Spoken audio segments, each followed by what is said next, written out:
Hillside Chapel, Jackson, Ohio. Let's get back into Father's Word. What is Father's Word? How about the Masorah that God give Ezra and Nehemiah? And the manuscripts, the Greek manuscripts of the Apostles. British Museum Library, got all that stuff. That's where the manuscripts come from that I use. Same C.D. Ginsburg used the British Museum manuscripts to put the Masorah back together. And other forms. We'll study that sometime. But today we're going to do Genesis 1 verse 3. As I said in the previous videos, this word "and" starts the sentence as a polysyndeton. It's used 34 verses here with 102 separate acts. A polysyndeton is a word that says there's a lot going on. When it's consecutively starting a sentence, it's called a polysyndeton. Not in the middle or the end, but starting. Polysyndeton. It means there's a lot more going on here than what's taken at face value, so study it deep. And let's do that. Genesis 1 verse 3. And God said, "Let there be light," and there was light. Well, you just wouldn't think there's a lot of study in there, would you? But there is. We could study it for long periods of time, but we'll try and shorten it. Let's start with 1 John 2. 1 John, way back by Revelations. 1 John 2, and let's go to 8. 1 John 2 verse 8. Again, a new commandment I write unto you, which thing is true in him and in you, because the darkness is past and the true light now shineth. So you found Jesus Christ, now you're a Christian. John 3:16. Read it. And now you're a Christian. What are you going to do with that light? Verse 9. 1 John 2 verse 9. He that saith he is in the light and hateth his brother is in darkness, even until now. Verse 10. He that loveth his brother abideth in the light, and there is none occasion of stumbling in him. Verse 11. But he that hateth his brother is in darkness, and walketh in darkness, and knoweth not whither he goeth, because the darkness has blinded his eyes. 2 Corinthians 4:4, find out who blinded his eyes. We'll get there. 2 Corinthians 4:4. We'll just go there now. It's just a few pages back, not too many pages back, maybe 30 or 40. Well, let's see, from 1446 to 1374. 2 Corinthians 4. And let's start in verse 4. Who blinded their eyes? That darkness, who's that? Should know, if you had seen our second video, what that darkness kashek is. Death and wickedness. 2 Corinthians 4 verse 4. In whom the God, little g, of this world, this is not cosmos 2889, this is 165, aeon, means age, earth age. In whom the God of this earth age hath blinded the minds of them which believe not, lest the light of the glorious gospel of Christ, who is the image of God, should shine unto them. Verse 6. For God, who commanded the light to shine out of the darkness, hath shined in our hearts to give the light of the knowledge of the glory of God in the face of Jesus Christ. Interesting. Very interesting. Let's go to John, St. John, verse 8. St. John, verse 8, and we're going to start at verse 12.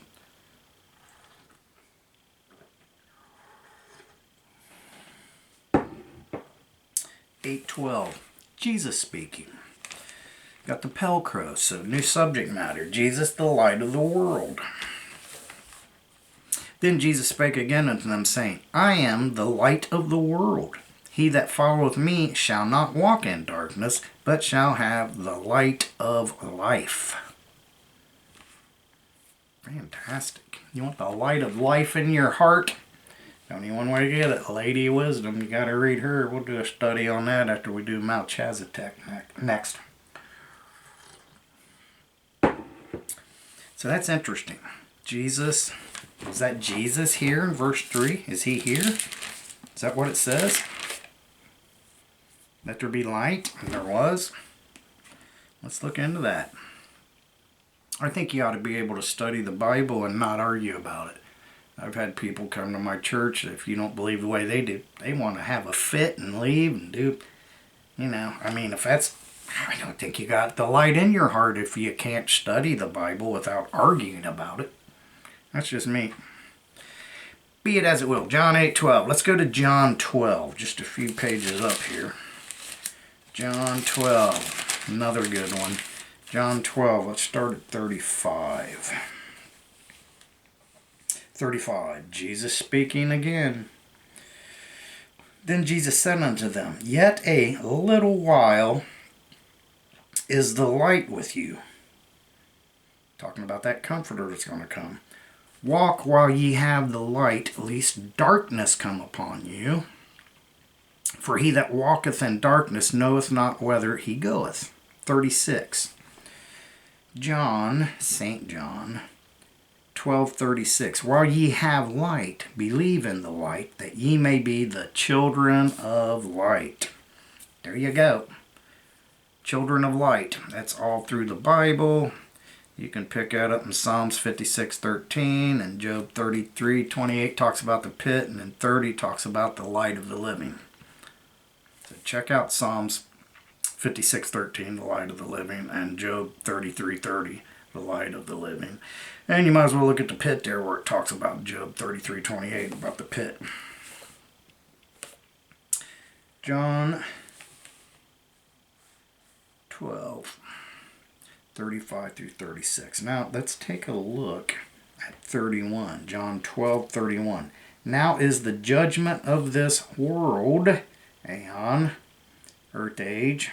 Now shall the prince of this world be cast out. And verse 32, and I, if I be lifted up from the earth, will draw all men unto me. Christ crucified goes to the Father to sit on his right side of the throne, be his right-hand man.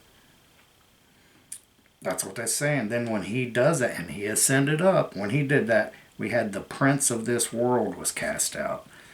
Prince of the air, Ella, 109, and the Strong's Concordance in the Greek. Look that up. Ephesians 2:2, the prince of the air.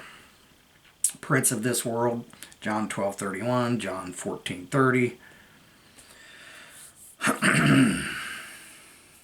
The prince of this world. That's interesting. Who's the prince of this world? Well, Satan. That's who. Let's just go over to 14:30. It's just a page or up in my book. 14:30. John 14:30. Jesus Christ speaking again. Hereafter I will not talk much with you, for the prince of this world cometh and has nothing in me. Sounds like tribulation, don't it? Jesus leaving, the prince of this world takes over all the spirits of the disobedient. Sounds like tribulation started back then, to me. I didn't say the tribulation, the great tribulation. I just said tribulation. And let's go to John, St. John, verse 1. I think this clarifies it. St. John, verse 1. Reason I call it St. John so you don't confuse it with 1 John, 2 John. St. John, verse 1. In, you got the fixed primary preposition, 1722 in your Greek, in. Same thing in the Hebrew. In this first sentence, Genesis 1:1, you have the fixed preposition, in, right at the beginning, in the beginning, in the manuscripts. In the beginning RK 746. In the beginning, thus not there. In the beginning was Ames 2258, the Word, the Logos, the Oracle of God. 3052, 3056. And the Word was with God, and the Word was God. All right, in the beginning was the Word, and the Word was with God, and the Word was God. What is this Word? Jesus Christ. Verse 2, the same. And here's what tells you it's Jesus Christ. This is 3778 in your Greek's Strong's Concordance. Hotos. It means this one, this very one. And it has the article, very specific. The same, this one, was in the beginning with God, Jesus Christ. All things were made by him, and without him was not anything made that was made. In him was life, and the life, life, that's in the Hebrew, life, the life, was the light of men. This light is 5457, light to shine or make manifest, phos in the Greek. Men, anthropos, 444, look it up. Verse 5, and the light shineth in darkness, and the darkness comprehended it not. Obviously, this is talking about Jesus Christ. There was a man sent from God whose name was John. If you didn't know, John was his first cousin. Verse 7, the same came for a witness, to bear witness of the light, that all men through him might believe. Verse 8, he was not that light, John wasn't, but was sent to bear witness of that light, Jesus Christ.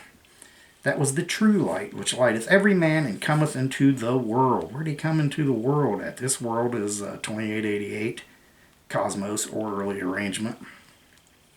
10, he was in the world, and the world was made by him, and the world knew him not. And they killed him and hung him on a cross. Does that mean Jesus Christ is right here in the beginning? That's what it says, isn't it? In the beginning was the Word. The Word became flesh and walked among us. Interesting. Told you there was a lot with these polyscendentants. Let's look up this word. This is the icing on the cake, I'll call it. Got a stupid gnat flying around here. Let's look up these three words in the Strong's Concordance. And it's in the Greek. I know it's on page 13. I looked it up a million times. And go to page 13. In the beginning, arche. And it's from, this is 746, arche. It's from 756, archamahi. Beginning, 756, arche. Let's look at the definition of that. Arche from 756, a commencement, or the consecration of a chief, and various applications of order, time, place, or rank. Beginning, corner, as in cornerstone, at the first, estate, magistrate, power, principality, principal rule. Jesus Christ. From 756, what does 756 say? Then we'll get to the prime. 756 is that word I told you, archamahi, voice of 757, through the implication of precedence, to commence, an order of time, rehearsal from the beginning. Interesting. And it's from 757, which is a primary verb, to be first, and political rank or power, reign, rule over. So God, Elohim, give Jesus that power in the beginning. And Jesus created the world and made, there's nothing made that he didn't make. That's what it says now.